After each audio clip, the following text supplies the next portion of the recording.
Hey guys, I'm Cap, and I've got Puppy as well as Boom here from Team Secret, and I've got Bryle from Tundra.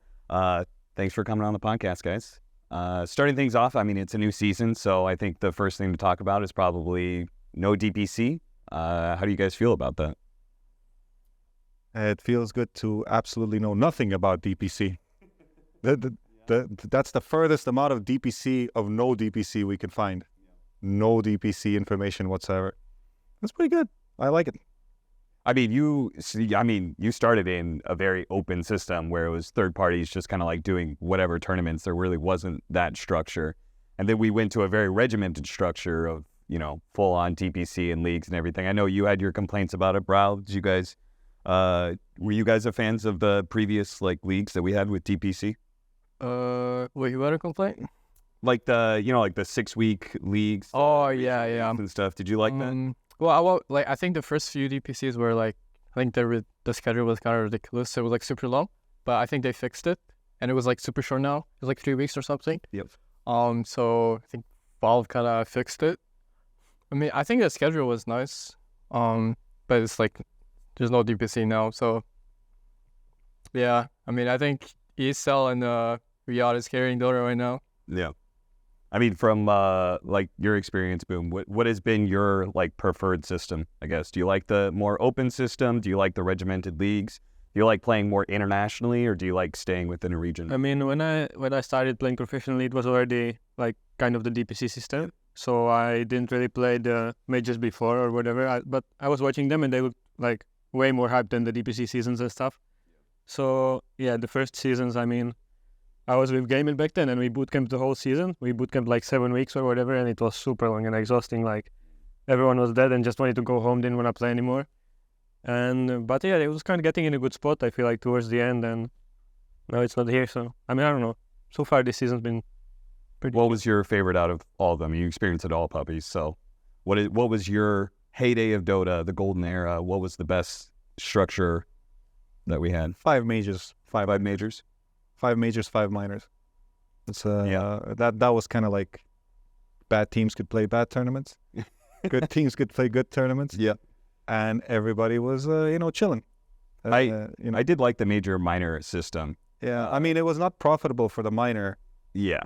Yeah. Yeah. Because usually they would not be watched as much, and therefore they will not sell as much. But I think it's an important. I mean, it's hard to look at it in an investment type of perspective, because for me, it's well, at least it keeps stuff alive. It keeps the upper part alive much better, and it's more of a sacrifice that needs to be done. But obviously, the sacrifice is thrown to the tournament organizer much more than the Valve itself.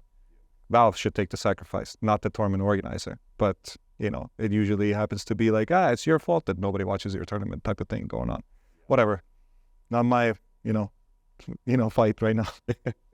That's fair enough. The coming with the new season, there was a bunch of new rosters announced. How'd you guys feel about some of the other teams that were announced? Was there any team that really stood out to you that was oh, damn, those guys, that's going to be a scary roster to match up against? I mean, for me, from Europe, I think it was OG. Everyone, I think, thought that OG was going to be really good, because Ari came from TSM, and he was one of the star players from the team, I would say.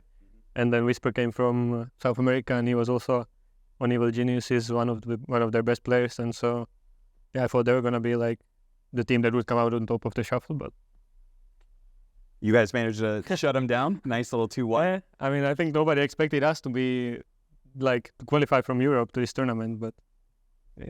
Especially the way it started, right? Your guys' run was not the greatest. You guys almost got eliminated by Alliance, but then it felt like you guys figured something out, because you guys went on almost a clean run from there. You guys 2-0'd almost everybody except for OG, which, went to a third game. But I would say even then, I felt like your third game was pretty dominant. You guys did pretty well there. So yeah. Is there something that clicked after that Alliance game, or?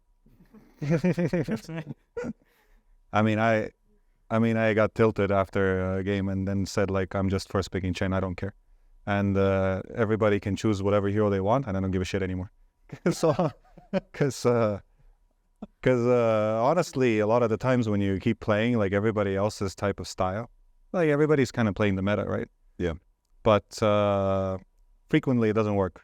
And actually, most of the time it doesn't work because it's very hard to beat the best team at their own game, which is like favoritism for them in a sense because they like to play like this. But it's getting harder and harder. Obviously, I've been whining about it a lot that it's getting harder and harder to, not play like them in that sense, like the winners. So, but you always have to like take an idea out of the winners as kind of like a mentality of how they win. So, I don't know. At that point, I felt like, who cares? Like, this is bullshit. We shouldn't play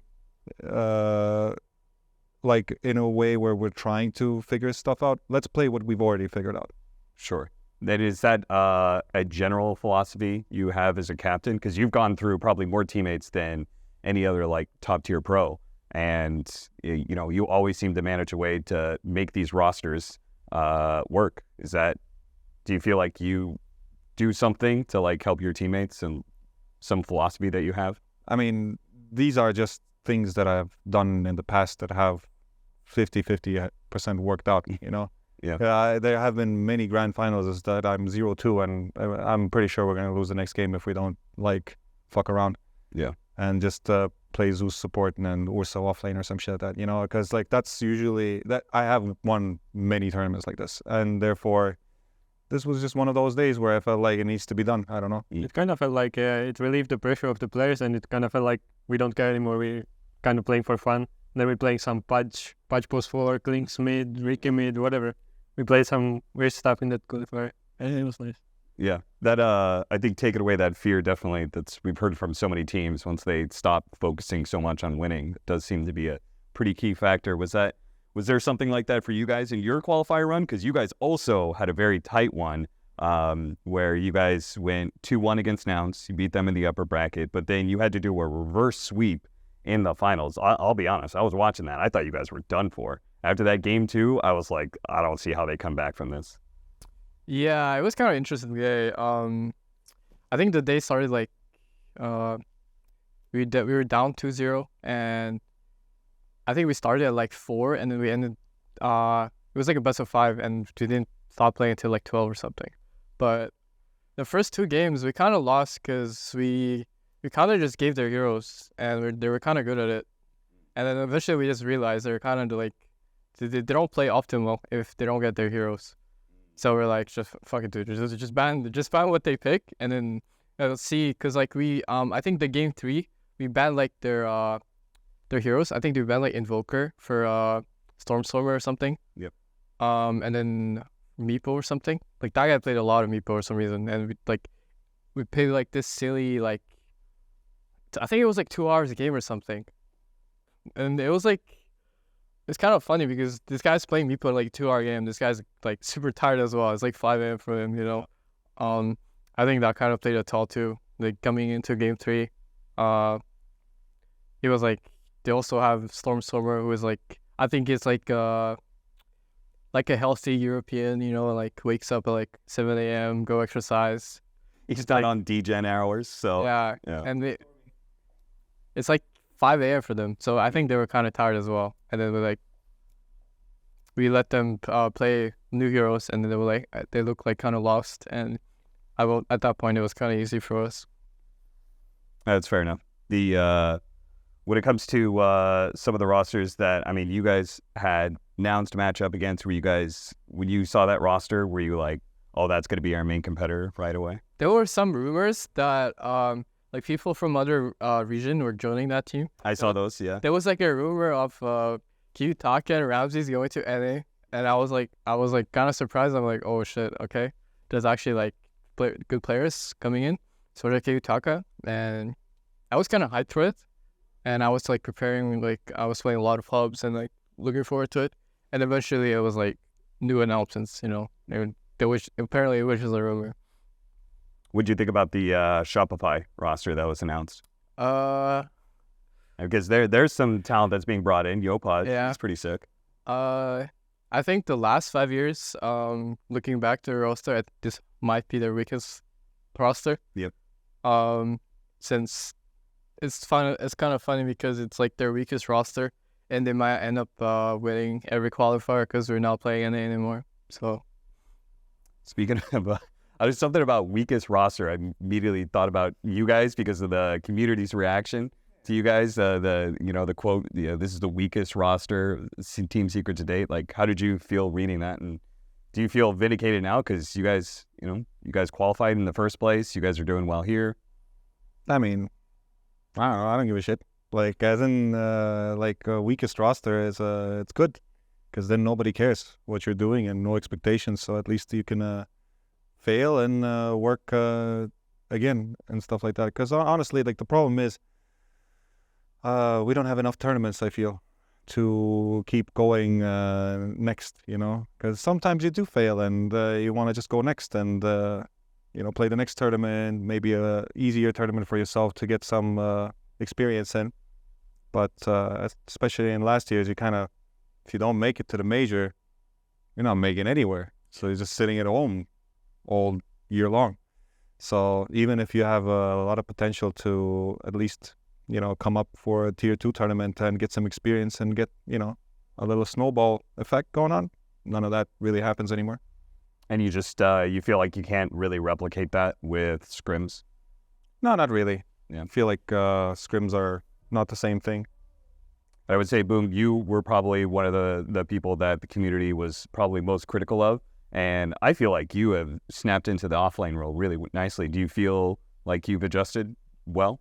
Yeah, I mean, actually, I feel like I improved a lot over like past 2 months because when I was playing in Secret back then, like playing in the team environment, it's like a bit different. You don't get to practice many heroes. When you're playing like scrims, you play like 4 or 6 scrims per day. During DPC season, you play officials and you play scrims all the time. You don't really have like time to play pubs and actually practice like different heroes or whatever, and watch like different players replays it's like for me the break was really important, like break from competitive for myself to get into a good shape. Yeah. Speaking of your roster in general, I was curious about what happened with you and Midwan, like being brought back in and everything. Is that something that you always kind of had in the back of your mind? Like, maybe I'll play with Midwan again, or did he approach you? How did that come together? I mean, I was supposed to stand in for Januel for SMG. Oh, okay. In the TI. And we were... Do you remember that rumor? What happened with that? He got his visa like literally one day before we had to fly. They even paid for my flight. They're really mad about it because they didn't think that he would get the visa, Mm-hmm. And they have some deadlines. If you don't have visa one day before you have to arrive for the place, then you're just out of the tournament practically, or whatever.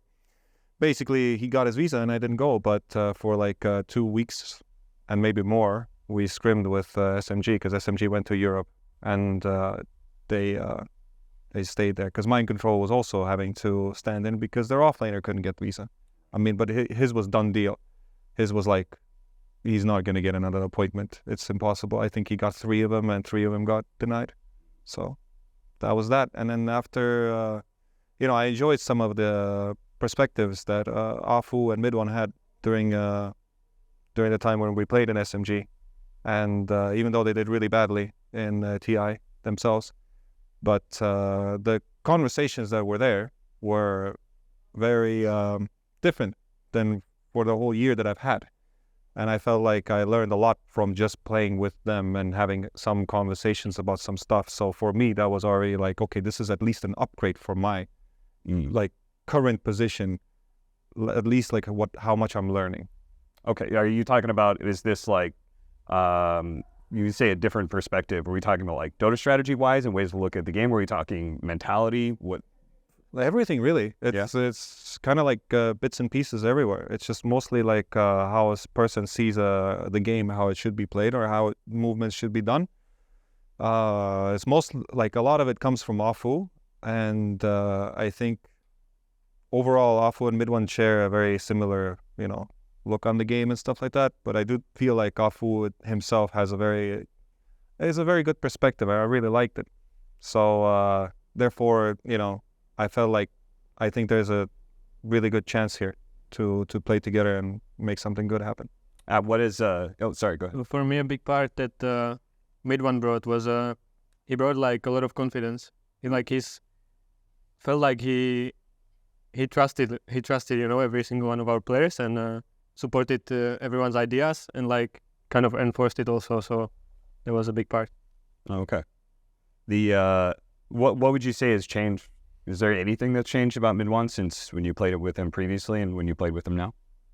I mean, he's matured a little bit. Yeah. Because he had to live through, the lifestyle of not going to tournaments and also having to captain his teams and also making his own team and also a little bit of drama and stuff. So it kind of like humbles a person, but also like, but I don't know, like it's hard. I mean, obviously he's gotten older, so time has passed. But I do feel like he does get frustrated from the things that happened during that time because it's frustrating to make a team. It's frustrating to constantly captain. It's frustrating to deal with drama and shit like that if everything is kind of your fault when it crumbles down. So not everybody can kind of deal with it in a sense. Bro, you've had a long relationship with Moonmeander, right? Like you guys, he recruited you all the way back in like Animal Planet. Was that like 2017 or something like that? Pretty far back. Yeah. So you guys have, there have been some times where you haven't played together, but you played with him as a player, you played with him as a coach. What is it about that relationship that, you want to play with him or he wants to be coaching you? What is it about that? I think it's mostly because like he said it before himself that if he still wants to win, but he's willing to sacrifice the dream of winning if the team's chances of winning is higher if we get like a better position than him on his role. And that ended up happening. So he was willing to coach. Yeah, it's been really long, and I feel like there's been a lot of experiences and memories as well. Like especially the way I think about it is like I think having this position we're in, like as Dota players, especially in your like I'm in my young 20s, right? I'm 22 right now, and I feel like these experiences we experience, so it's like you don't really get to experience them outside of real life. I feel like I've learned so much about relationships and like just the human relationships in general, and it's a very important thing to manage and maintain. I feel like there's like an analogy I always use is like playing on a team is basically like having 5 girlfriends that you have to take care of. You have to like have this talks and like have this conversations, even though it's like uncomfortable. You have to be open, and it's like one of like the biggest things kind of learned throughout playing with Wind. I think like being neutral and being open as well. So I've heard that general idea quite a bit from other teams and other coaches that you like when you're on a team, the relationships that you have are pretty important. You need to actively work on that. Do you guys agree with that general idea? I mean, You like having 5 girlfriends? Hell yeah. Yeah. Yes. I like having 5 boyfriends. when it comes to like maintaining a healthy, I mean, you just talked about your qualifier run. It's just being like, well, fuck it, Oh, we definitely fucked it. yeah.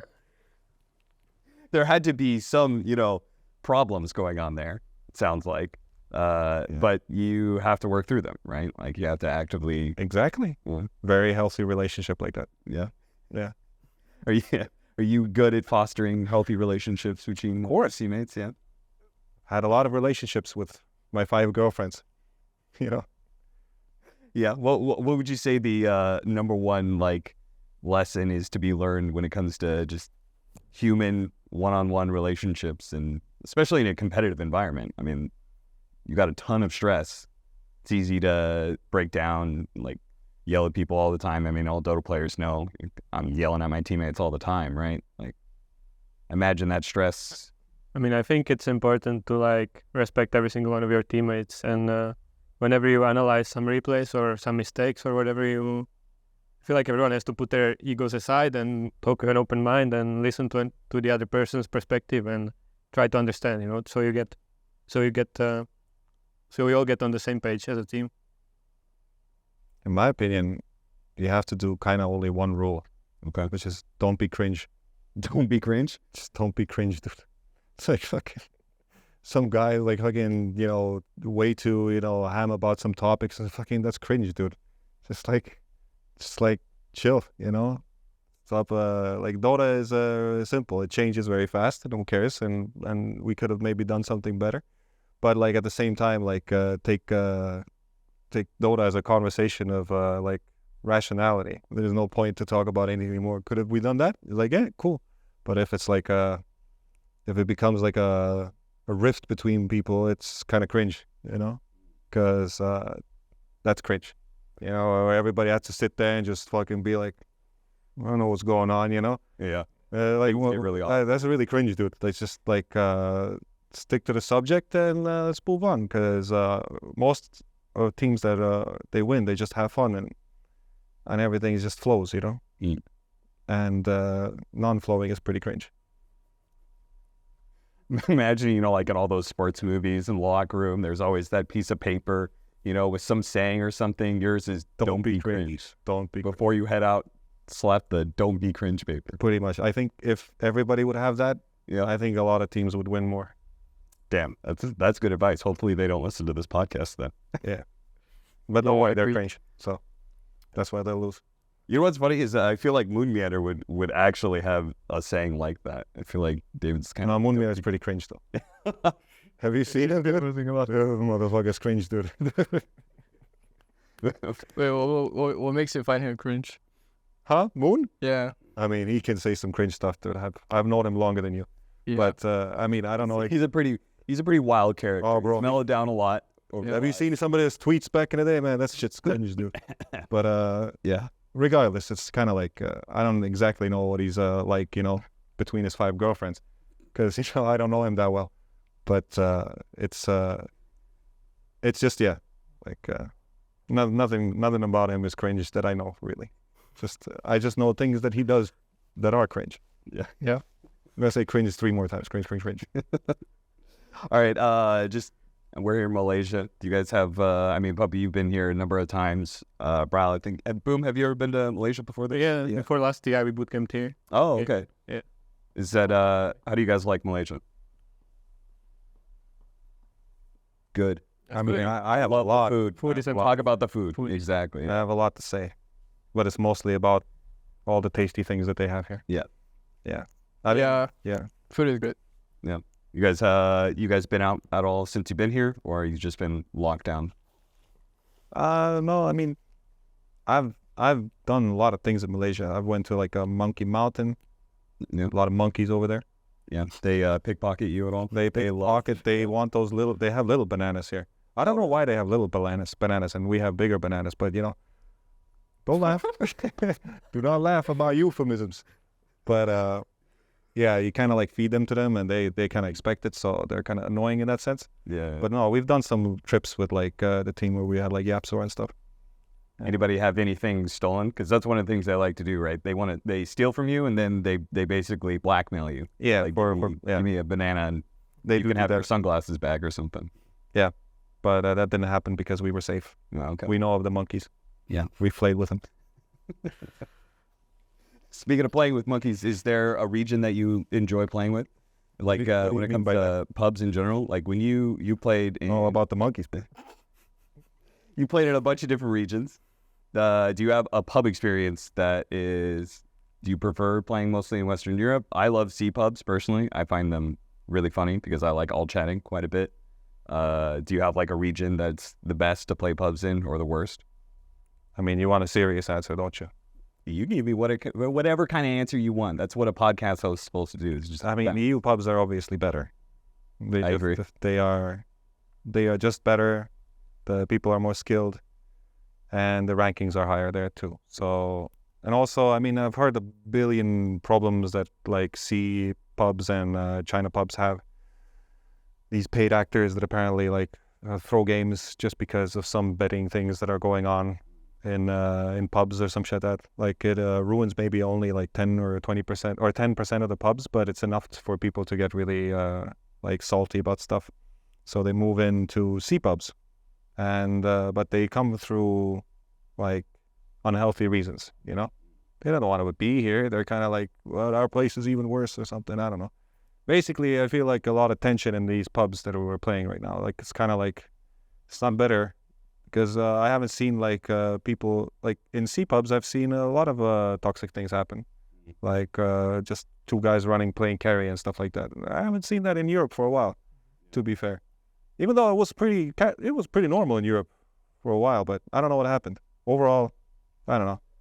To be fair, all pubs are shit, but EU pubs are just more skilled. I feel like in this region, it's possible to win a pub with anything. Like you can have a Veno jungle, Husker jungle, you can have a Lina jungle, whatever. Like you can win any game here. In Europe, there is no way you're winning a jungler. Personally, that's what I like about it is that like I feel like there's maybe it's forced creativity because two people are playing carry or whatever. Somebody's jungling from the start, but you know there is always an interesting experience because they always try to win.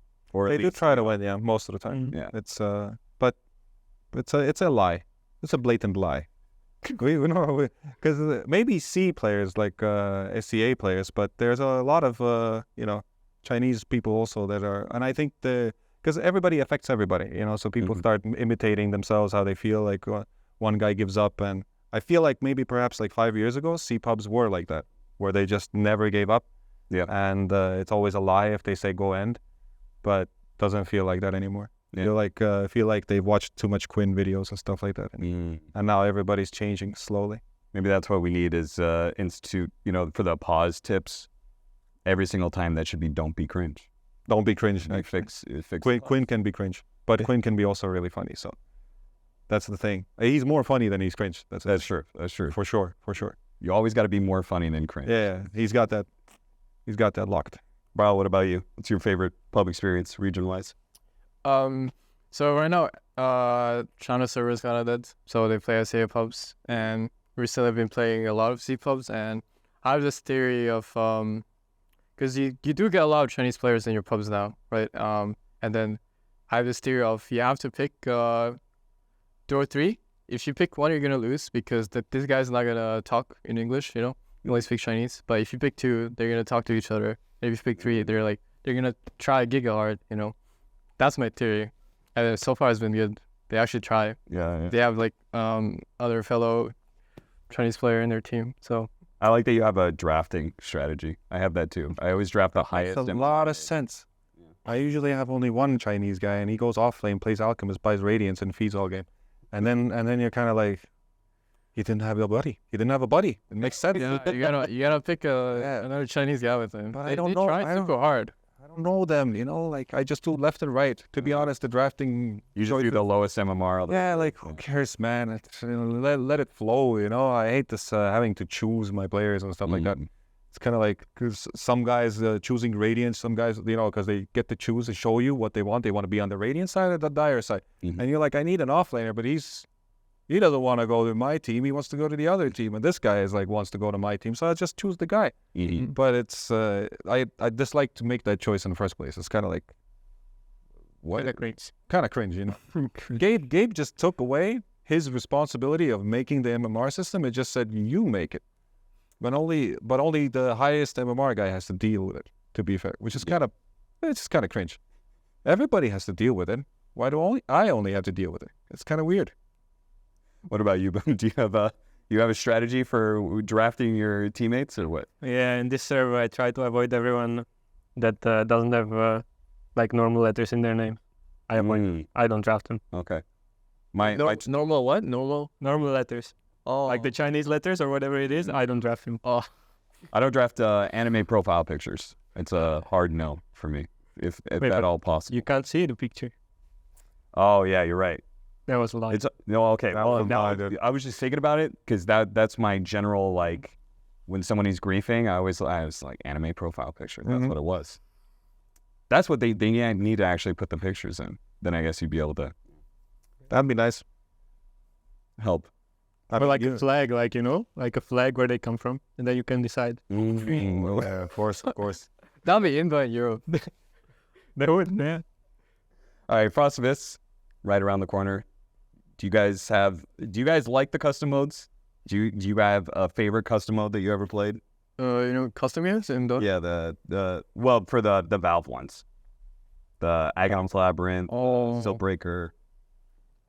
Because Xbox was pretty fun. This is coming out tomorrow or something. So well, I really dislike the PvP ones where you have to fight against each other. I think it was like Dark Tide or something. I don't really like that one. I like the one with like he has like PvE or Axe Lab better. Okay. What about you guys? Yeah, the Agonim's Labyrinth was my favorite, but I don't play like arcade games usually. Yeah, fair. You only Dota, Puppy? Yeah, the last thing I played was New Year Beast or something like that. Holy crap, that is a long time ago. Yeah. Man. I don't think I touched Dota before they built it. Yeah, no, I don't really care about those games because to me, I feel like, I mean, to be fair, Siltbreaker is pretty good. Yeah, it was. Like, it's definitely one of those things that should be a thing that they do in order to generate more money for themselves and make us happy. But overall, yeah, I think they have, it's a 50-50. It works out, it doesn't work out, but I think they should still keep doing it because it's a fun gesture for the game and it keeps it alive. Overall, I don't play them because don't really care. Sure. Because there's so many games that I have to play anyway. Because like, if I play those games, then when am I ever going to finish like, Fallout 3 or some shit? I don't know. When am I ever going to finish that game type of thing? Yeah. Even though I did finish it. But like, that's my thought process. It's like, I haven't played some games that I should be playing. And if I play these games, I'm just going to be all about Dota. And that's a big no-no. You can't just be all about Dota. That's cringe, right? Of course. And don't be cringe. Don't be cringe. So what's your current game that you're like trying to work through between the Dota I don't have a game right now, but I did buy 2 indie games because of the, whatever sale. Yeah. Halloween sales that were going on. 2 indie games, very new. I don't even remember the names of the games. Is Baba Is You not your game? Baba Is You is a game that we all play together to screw our brains. Do you know this game? I do. I love that game. That's a good puzzle game. That's a good puzzle game where you put it on and then you see your teammates rage because they can't figure it out. And you kind of have a clue or something like that. But at the end of the day, it's a good game to, figure stuff out and get really mad about stuff. Because some maps you just don't figure out. You just can't. Yeah. And then you go and look it up and you're like, fucking hate this game. Fucking hate this game. Well, that's the type of game. It's a good game, It's a good judge of critical thinking and outside the box sort of stuff. It actually is so outside the box that your brain will fall out. That's how outside it is. Do you have any other like stuff that you do as a team like that? Do you do like escape rooms when you're at some of these events or anything like that? I mean, various things like guess the game. It's a type of like how there are like a lot of these websites that you can guess like a movie or guess like a TV show through one frame, and you have like 6 chances, like Wordle type of stuff. Mm-hmm. There's a one for guess the game where it just gives you a frame of like a game, a really shitty one at first. You have 6 chances, and so on. Like it's and then you have to guess it, and then you see. And then me and like Remco, let's say we play it and we just see if we could guess it out. To be fair, it is a competition, but it's only for like a fun thing. Sure. Because he knows a lot of the new games. I don't know the new games a lot. And then when I duck hunt that stuff, he's like, "What the hell is that shit?" The less pixels it has, the better advantage you have, right? Yeah, there's a saying already. It's like, this is your stuff, like, and then when there's only one pixel that you see, you're like, this is your stuff, like, yeah. Bro, what about you guys? I like team dinner. Just talk about stuff. I do a queue. I used to do a queue CS:GO with Timaro, and we're both just really bad. We're like Yellow Silver or something or Nova. We're so low skill that we don't like use flashes. Kind of just go in, Eventually, we kind of realized that we actually have to use grenades. Yeah. How is it that Dota players don't engage in like the strategic element of the game? That surprises me. Yeah. I guess want to shoot stuff, dude. Come on, man. Yeah. I guess sometimes you gotta. You play Dota strategically. Like Fortnite when it came out. Yeah. Fortnite was great. You just walk around, shoot things. It's fun. Yep. And then later, like, some week later or a month later, you're like, let's go play some Fortnite. And then instead, the second happens to the walls, just straight up. That's Yeah, that's a good meme. Yeah, just a tower just builds up like this, and you're like, all right, cool. I mean, I'm gonna go back to PUBG, I guess, or whatever, because this is kind of like kind of sad. I mean, I think we got one more thing that's left, which is we got a new hero coming out, Ringmaster. We don't know anything about it, but what do you want it to be? You have a certain like hero that's missing. Do you want an intelligence carry? Do you want another offlaner? What do you want it to be?